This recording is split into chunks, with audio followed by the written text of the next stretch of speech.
um, our topic, and of course it's September 9th, 2020. We are closing in on was it 19 years since the attack on the Twin Towers of September 11th. Um, and I figured with being um, associated with first responders and being a part of the fire service, I figured that we could go ahead and talk about that. Now, granted, I have a couple stories um, that go hand in hand with that, um,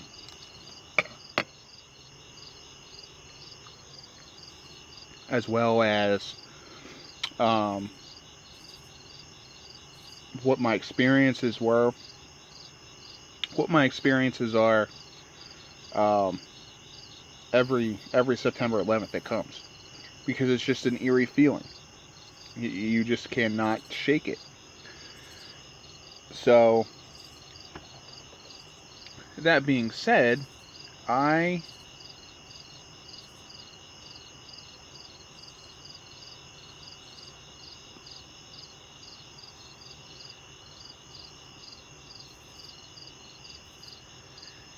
I do believe that is important for us as a society to know what September 11th is and how it has come over the years.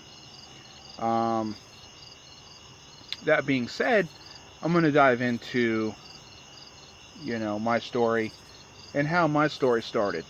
Um, and of course, as well, if anybody has any information that I didn't go over or they have a story, please feel free to message me on Instagram, TikTok. I have an Up and Smoke podcast TikTok now. Um, anywhere that you can reach me if you have any suggestions or just even a story that you have, share it with me. I love hearing other people's stories. So, anyway, um, we're going to go into the story that started it all off. Of course, if you were born, you know, I was born in '93. At the time, I was in um, first grade, I believe, or second, somewhere around in there. And it's at the time we had TVs in the classrooms. Now, of course, today in today's society, having a TV in your classroom is frowned upon. But anyway, so we had TVs in there, and of course, we would always watch the news or whatever before class even started. Now, of course, this was a long time ago, so I might leave out a lot of stuff, but some of the key points is what I'm going to go over tonight. Um, as far as that goes, we're sitting in our class, um, normal morning. Nothing short of it felt normal to us. Um, and a special news bulletin came across the TV. Now, at this point, we didn't know what was going on. We just heard that something might be happening.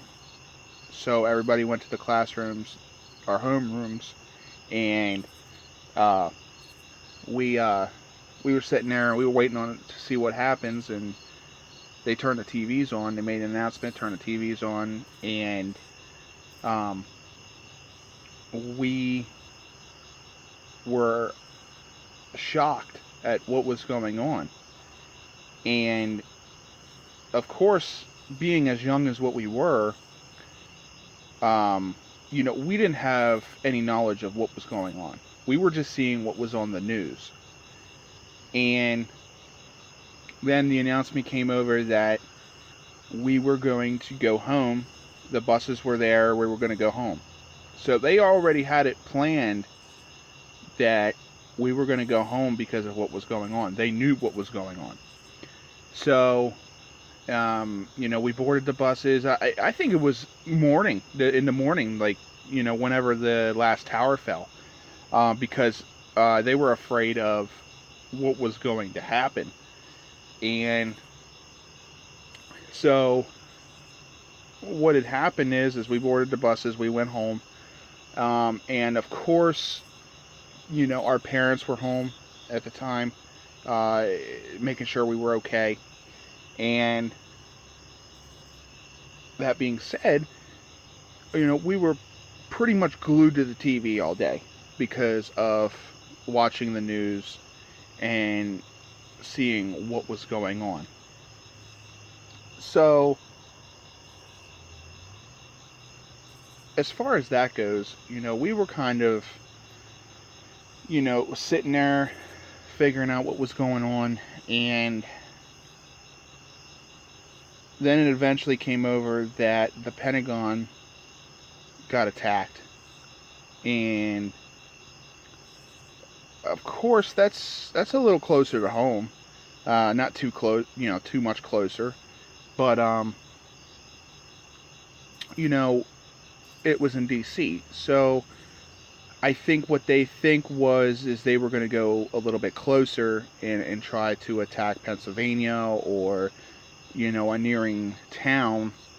Um, but as far as that goes, we heard that over the news, and then it really struck close to home when the plane fell in Shanksville, which is approximately 3 hours away from where I'm located, and was located whenever I was younger, in elementary school.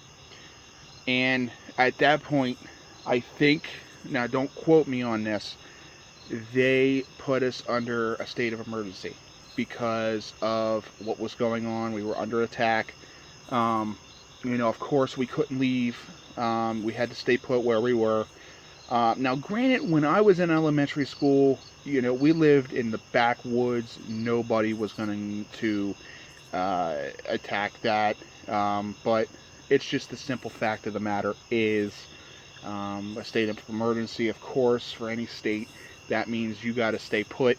You can't go nowhere. So, of course, the following day of school, until everything was cleared, the following day of school was closed, just to observe what was going on. Now, knowing what has transpired then and how it's transpired over the years, different ways and means of celebrating 9/11, and the way that the memorial has been set up, which is phenomenal. I really wish I can go up there to see it. I had an opportunity one time, but it fell through. But the fact of the matter is it is just crazy to sit down and actually think what actually happened. As you get older, your knowledge is a little bit more powerful. Your knowledge is, okay, I want to know a little bit more about that. Now, granted, 19 years ago, I was just a kid. Looking up to everybody else and my parents and hearing them talk about what happened, over the years I've learned and learned and learned that it wasn't just the planes that hit. It was the planes that hit, it was the Pentagon, and it was Shanksville. And it's crazy to know that we were attacked at least 4 times. And at that 4 times, they shut down the airbase, or whatever you want to call it. They grounded all the airplanes, and everybody was grounded. And at that point, it was resolved. Now, of course, granted, they were grounded for at least a couple days after that, so that way they didn't be like, okay, well, let's get everybody up in the air and then something else happened. So learning about that is very crucial, because it was one of the monumental moments of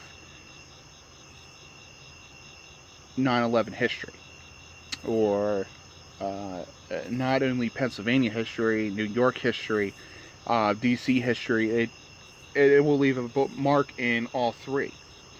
So that being said, one of the things every year that I notice, and I don't know if anybody else notices, that every year around this time, it's like when that day comes across, it's like an eerie feeling. It's like, especially like between the hours of 8 and 10, it's quiet. You don't hear nothing. It could be, you could hear a pin drop. Now, correct me if I'm wrong. Or am I just somebody that's paranoid and, thinks everything's quiet? Um, you know, it's just one of them things where you sit down and you just think about it. And it's like, wow, I really am sitting down and I'm really thinking about this. And it's just like, wow, it's really quiet. And then as soon as, 10 o'clock rolls around and you're going about your business, it's like everything's fine. That's where that monumental moment comes in. And you're like, that's right. There was a whole bunch of noise in one's ear, but in reality, it is quiet where we are, because it was quiet when them buildings were getting attacked. It was quiet when the Pentagon got attacked, and it was quiet when Shanksville got hit. Now, it wasn't quiet, of course, but it was more or less along the lines of people that were watching it happen. It was quiet. The people that were on the grounds, it was noise upon noise upon noise. I mean, even whenever the news was hitting it just, you could feel it. And of course, every year it just is the same over and over and over again. And like I said before, as a first responder and being in that business, it is real. You never know what could happen.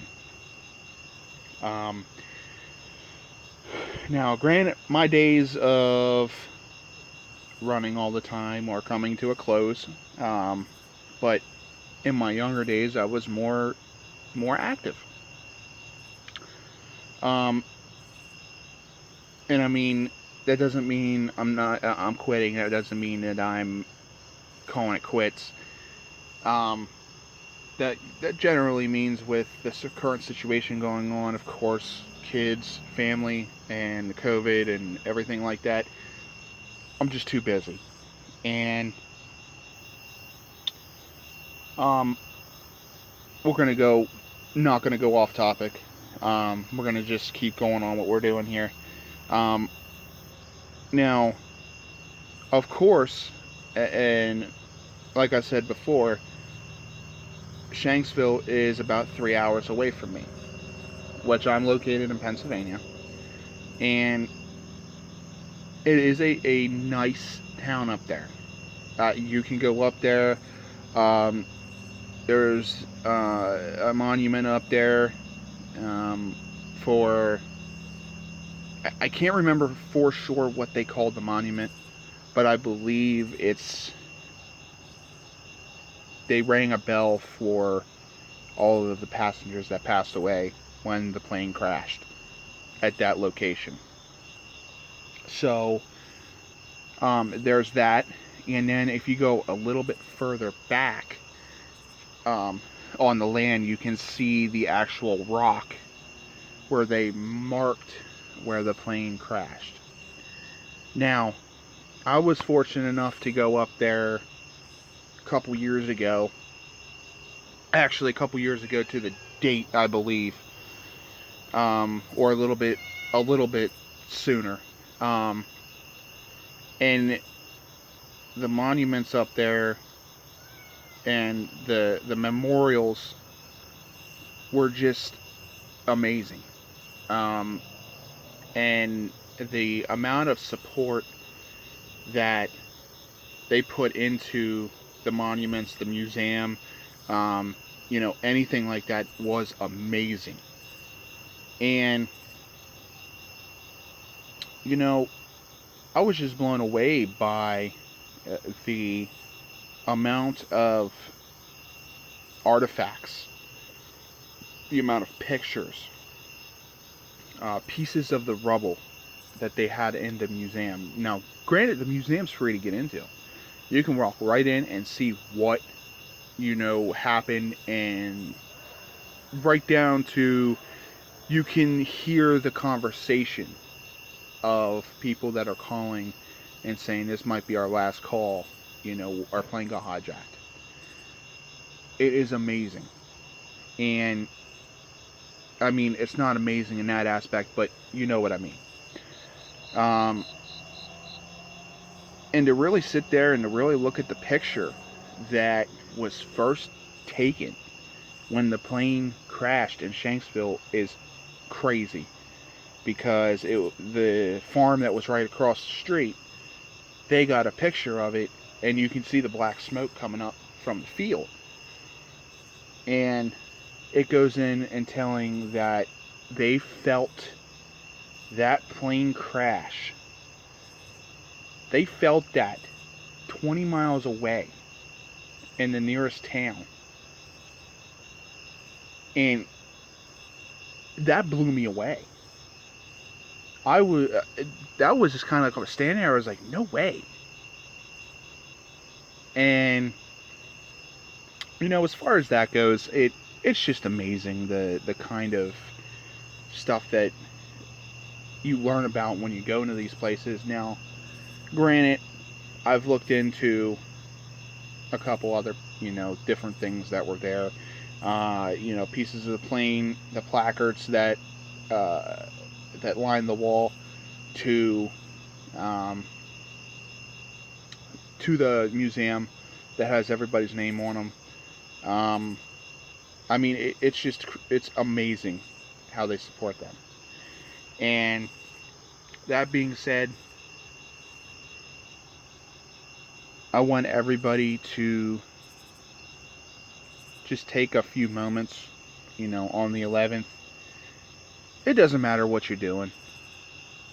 Take a few moments and take a moment of silence.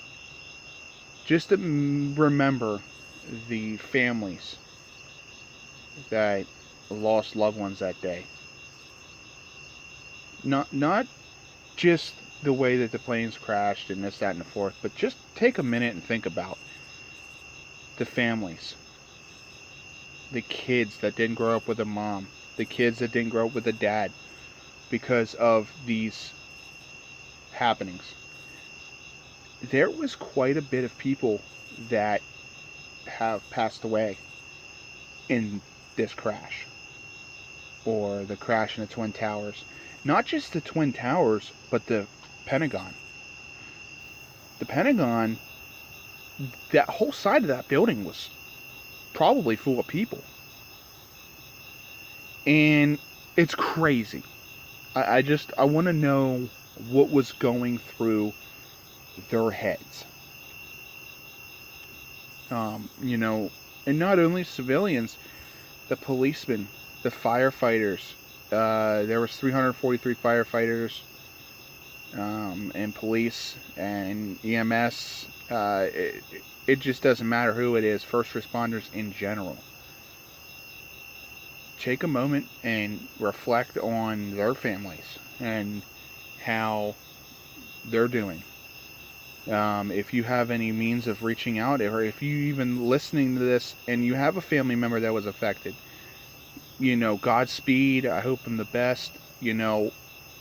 I would not imagine this whole situation and this whole thing, and losing a loved one, losing a dad, losing a mom, in this situation.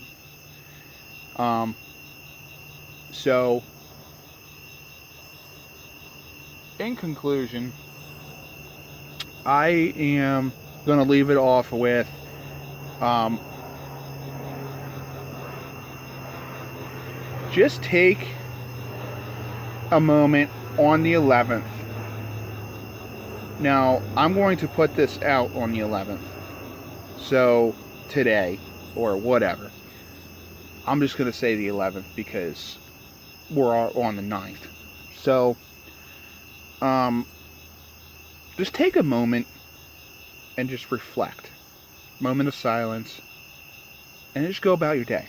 That's all it is.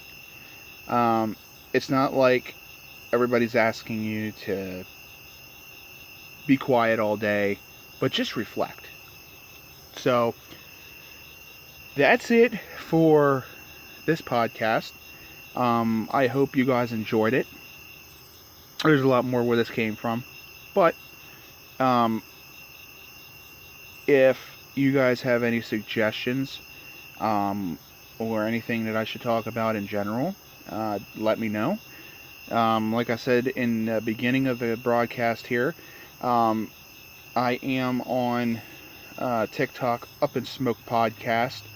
Am on YouTube, Up in Smoke Podcast. Facebook, the page is called, of course, Up in Smoke Podcast. And that is it for social media. So feel free, give me a follow. I'm always active, so if you got any suggestions, let me know. You can always message me on there. So that is it for me tonight, and I will talk to y'all later on. Have a good night, guys.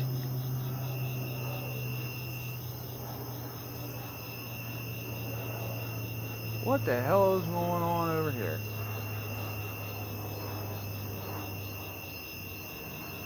Got a freaking plane flying around over here. What's going on?